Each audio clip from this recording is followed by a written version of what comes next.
NEET वाले students जिनका भी कल एग्ज़ाम है, ये वीडियो बहुत इंपॉर्टेंट होगा, एकदम ध्यान से सुनना है। मैं ऑफलाइन क्लास अभी अपना खत्म करके आया हूँ अपने स्टूडियो में जस्ट। कल आप लोगों का एग्ज़ाम होने वाला है, ये वीडियो आप तक पहुँच चुका होगा अब तक।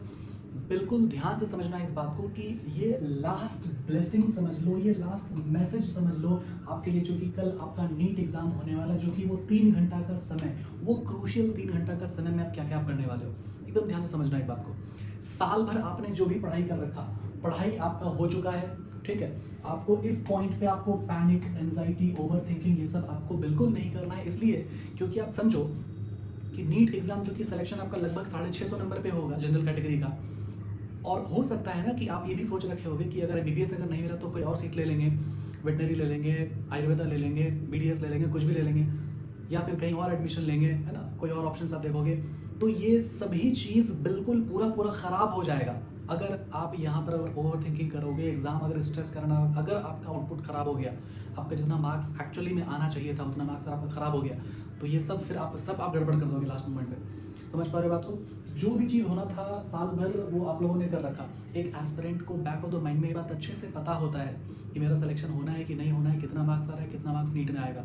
जो भी आपका भी मॉक टेस्ट का स्कोर आ रहा होगा उसी के आसपास 10, 15, 20 नंबर बढ़ा के समझ लो आपका नीट स्कोर होने वाला है। अभी लास्ट मोमेंट पे ओवरथिंक नहीं करना है। क्या करना है, आपका जो भी स्ट्रॉन्ग पोर्शन है, जनरली बायोलॉजी होता है, जो भी स्ट्रॉन्ग पोर्शन है उस सभी को ओवरव्यू करना है। बस ओवरव्यू करना है का मतलब हुआ जो भी आप लोगों ने साल भर पढ़ा उसको बस आपको जस्ट आपको पलटना है। बस एनसीईआरटी आप पलटो, आप बस देखो क्या लिखा है क्या नहीं लिखा है, बस एज इट इज। आपको बस ऐसे रटना नहीं है, आपको वो नहीं, अरे ये छूट गया, ये भूल गया, ये सब आपको नहीं करना है। समझ में आ रहा है बात? सिर्फ एनसीईआरटी। अगर आप कुछ फार्मूला शीट, अगर कुछ आप शॉर्ट नोट जैसा केमिस्ट्री फिजिक्स में अगर आप बनाए हो तो आप ये सब आप रिवाइज बस आप देख सकते हो, रिलैक्स माइंड रह करके, बहुत स्ट्रेस नहीं लेना। कुछ नया चीज़ आपको भी नहीं पढ़ना है। अभी देखो पेपर अटेम्प्टिंग स्ट्रैटेजी के बारे में चर्चा एकदम शॉर्ट में चर्चा करते हैं। देखो मैं भी अपने बुक के ऊपर काम कर रहा हूँ, जैसा पता होगा ऑफलाइन वाले बच्चों को। मैं 2-3 साल से बुक लिख रहा हूँ, तो बीइंग ऑथर मेरे को ये बात पता है ना कि कैसे पेपर डिज़ाइन होता है, कैसे कोई ट्रैप क्रिएट करता है कोई टीचर, ठीक है। तो आप इसको समझो कि मान लो है ना, आप ये आपका नीट वाला पेपर है, ठीक है। इसमें मान लो कि 12 से 15 क्वेश्चन, मान लो 15 क्वेश्चन है, ठीक है। अब आप क्वेश्चन नंबर 1 से आप शुरू किए, क्वेश्चन नंबर 1, 2, 3, 4, 5। मान लो ये जो 5 क्वेश्चन था ना, ये बहुत ज़्यादा हार्ड था, एकदम बहुत ज़्यादा हार्ड, जो आपसे बनना ही नहीं था। तो आप ये हार्ड क्वेश्चन देख के आपका दिमाग तो खराब हो जाना है तुरंत। तो अब ये जो छठा क्वेश्चन आएगा वो क्वेश्चन क्या पता बहुत इजी होगा या मीडियम लेवल का होगा, बट क्योंकि आपका दिमाग पहले से खराब हो चुका है, स्टेबल नहीं है, एकदम स्ट्रेस पैनिक हो गए हो, तो ये वाला आपका छठा क्वेश्चन भी आपका खराब हो जाएगा। आपका पूरा अगला आपका 3-4 क्वेश्चन आपका खराब होने वाला है। समझे बात को? ये ट्रैप क्रिएट किया हुआ रहता है। इससे कैसे बचना है? पेपर अटेम्प्टिंग स्ट्रैटेजी हम लोग राउंड वाइज करते हैं। राउंड वाइज का मतलब क्या होता है, एकदम ध्यान से समझना बात को। राउंड वाइज का मतलब होता है कि अगर ये एक पेपर है अपने पास में, तो इस पेपर में वैसा जो भी क्वेश्चन है जो आंख से देखते ही बन जा रहा है, जो आंख से देखते ही बन जा रहा है, एक ही बार में बन जा रहा है, उसको टिक मारना है, आगे बढ़ना है, टिक मारना है, आगे बढ़ना है। समझे बात को? इसको हम लोग कहते हैं राउंड 1। और राउंड 1 में जो भी आप क्वेश्चन आप करोगे वो गलती होने का चांस बिल्कुल कम होता है, बिल्कुल निगेटिव होता है। समझे बात को? अब इस बात पे भी आएंगे कि पहले कौन सा पेपर स्टार्ट करेंगे, फिजिक्स, केमिस्ट्री, बायोलॉजी में से क्या स्टार्ट करेंगे, ठीक है। पहले इसको देखते हैं। राउंड 1 में आपका जो तुरंत जो सॉल्व हो जाए उसको आप करोगे। राउंड 2 के लिए आप बचा करके रखोगे उसको, जो कि थोड़ा सा पढ़ने पे सॉल्व हो जाएगा। मैच द फॉलोइंग है बड़ा स्टेटमेंट बेस्ड क्वेश्चन से बड़ा जो लेंथी क्वेश्चन है, जो आता तो है लेकिन बहुत टाइम लगने वाला लगता है 30 सेकंड 40 सेकंड लग जाएगा। राउंड 2 में उसको सॉल्व करेंगे। कुछ वैसा क्वेश्चन जो है ये तो बिल्कुल ही नया लग रहा है, या फिर ऐसा नया क्वेश्चन बहुत ज़्यादा नहीं आता, या फिर लगता है कि एकदम आउट ऑफ द जोन जा रहा है, ये क्वेश्चन बिल्कुल नहीं आ रहा है, ये अलग सा क्वेश्चन है, उसको रखते हैं हम लोग राउंड 3 के लिए। आप इस बात को समझो कि ये पेपर ऐसा क्यों बनाया जाता है, ताकि आपका टाइम किल हो, आप ट्रैप में आप फंस जाओ, बीच में ही आपको कहीं पर हार्ड क्वेश्चन मिल गया, 2, 4, 5, 6 हार्ड क्वेश्चन मिल गया, आप उसके चक्कर में आपका मेंटल स्टेबिलिटी आपका खत्म हो गया, आपका अगला पूरा पेपर आपका खराब हो जाएगा। तो ये ट्रैप से आप बच जाओगे। कैसे बच जाओगे? राउंड 1 में आपका जो भी इजी क्वेश्चन बनना था आपका बन जाएगा। राउंड 2 में आपका जो दिमाग लगा के बनना था क्वेश्चन वो आपका बन जाएगा, जिसमें थोड़ा सा मतलब समय लगना था, पढ़ना था, थोड़ा सा लेंथ था, वो क्वेश्चन आपका बन जाएगा। तो ऑटोमेटिकली आपका बचेगा कैसा वाला क्वेश्चन, जो आपको या तो सच में नहीं आता था और या तो बहुत ज़्यादा डिफिकल्ट था। समझ में आ रहा है बात? तो इससे आपका ट्रैप, आप है ना, अपना टाइम आप किल नहीं करोगे, आपका समय आपका बचेगा। ये हो गई बात है। अब पेपर आपको कौन सा स्टार्ट करना है, पहले फिजिक्स करना है, केमिस्ट्री करना है, बायोलॉजी, समझो इस बात को। मैं ऐसा कहता हूँ ना कि कोई भी बात है ना कभी भी एब्सोल्यूट नहीं होता, कोई भी चीज़ सही या गलत नहीं होता है, हमेशा सिचुएशन उसको सही या गलत बनाएगा। इसका मतलब ये हुआ कि आपको सबसे पहले आपको वो वाला पेपर आपको स्टार्ट करना है जो सबसे ज़्यादा ईजी हो, एकदम ईजीएस्ट हो। हो सकता है कि आपका सबसे इजीएस्ट बायो हो, या हो सकता है आपका सबसे इजीएस्ट केमिस्ट्री हो, या फिर फिजिक्स हो, कोई भी हो। जनरली या तो ये होगा या तो ये होगा, ठीक है। जो सबसे ज़्यादा इजी है, सबसे पहले उसको आपको सॉल्व कर लेना है। उससे क्या होगा ना कि मान लेते हैं बायोलॉजी में कोई बच्चा जो बहुत अच्छा से प्रैक्टिस किया है, उसका जो है ना 90 क्वेश्चन जो है ना वो लगभग 35 to 40 मिनट में वो आराम से वो कर लेता है, जो बहुत बढ़िया से जो प्रैक्टिस करके रखा है, एक अच्छा जो बच्चा होगा वो। अब 35 to 40 मिनट में अगर आपका क्वेश्चन अगर आपका सॉल्व हो जा रहा है, बायोलॉजी अगर आपका खत्म हो जा रहा है, तो जो बाकी जो बचा हुआ जो टाइम है ना, केमिस्ट्री थ्योरेटिकल होगा, फिजिकल बहुत कम आता है उसमें, न्यूमेरिकल तो कम ही रहता है उसमें फिजिकल में। केमिस्ट्री भी आपका बहुत कम समय में आपका बन जाएगा, लगभग 30 मिनट में आपका बन जाएगा। बाकी जो भी बचा हुआ समय है वो अपना लड़ते रहो, यूटिलाइज करते रहो पूरा कुश्ती करने में, न्यूमेरिकल से, फिजिक्स में और फिजिकल केमिस्ट्री में। समझ में आया बात आपको? तो हम लोग क्या करेंगे, राउंड वाइज क्वेश्चन सॉल्व करेंगे पहला बात, ठीक है। राउंड वाइज आप कैसे सॉल्व करोगे? राउंड वाइज तो पेन तो मिलता नहीं कलर वाला कि हाँ एक पेन से टिक मार दिए राउंड 1 के लिए, दूसरा पेन से टिक मारोगे राउंड 2 के लिए, ऐसा तो होगा नहीं। तो आप क्या करोगे ना, आप या तो आप देखो पहले राउंड 1 के लिए तो आप जो आपका बन जा रहा है उसको आप टिक मारोगे सिंपली, और राउंड 2 के लिए आप या तो आप ऐसे ट्रायंगल आप यूज कर सकते हो और आप ऐसे स्क्वायर यूज कर सकते हो।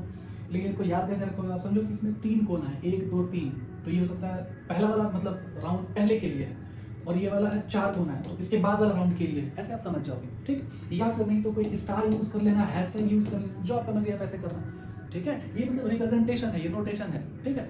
पेपर क्वेश्चन पेपर के ऊपर में से लिख देना ना, ये वाला जो है वो राउंड 1 के लिए और ये वाला राउंड 2 के लिए, ऐसे सब जो आपको ठीक लगे आप करना उसको। ऐसे करके आप राउंड वाइज आप पेपर अटेम्प्ट करोगे, पहला बात।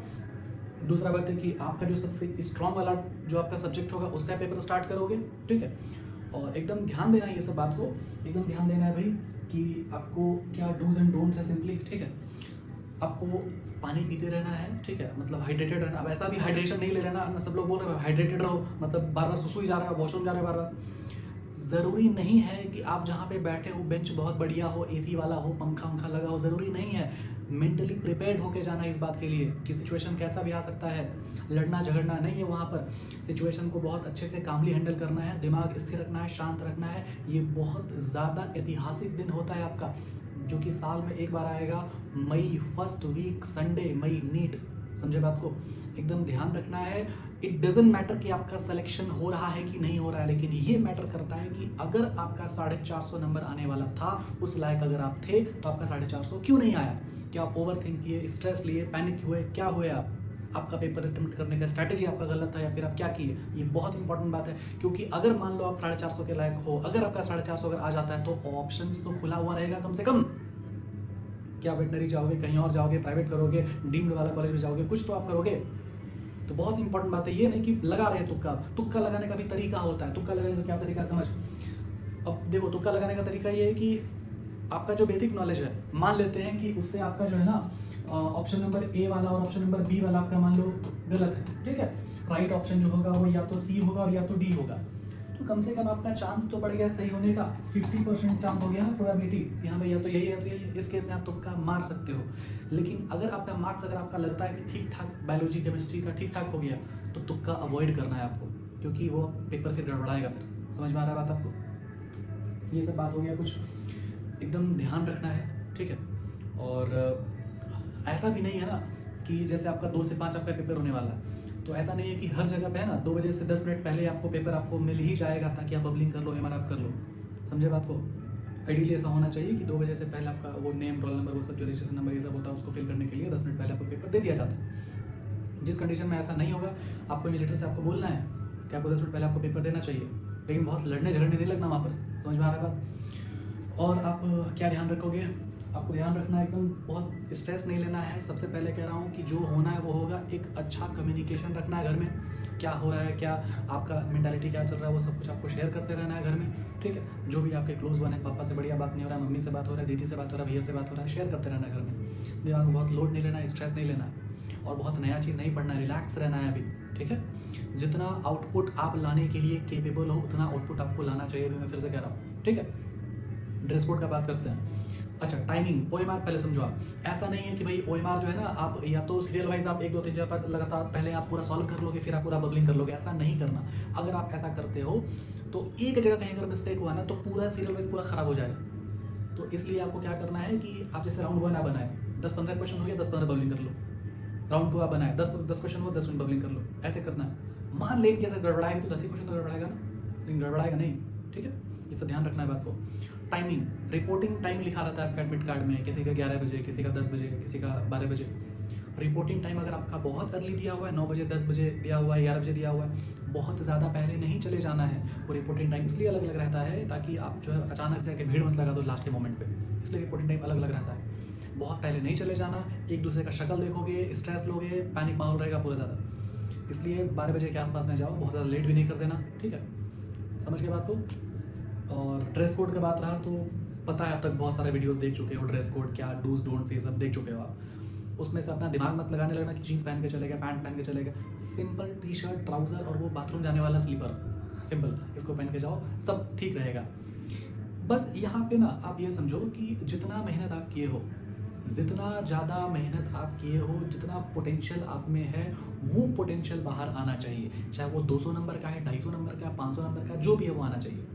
ये नहीं करना कि कुछ एक्स्ट्रा दिमाग लगा के पेपर पूरा ख़राब कर दे, क्योंकि वो आपका लास्ट का ऑप्शंस को आपको ब्लॉक कर देगा।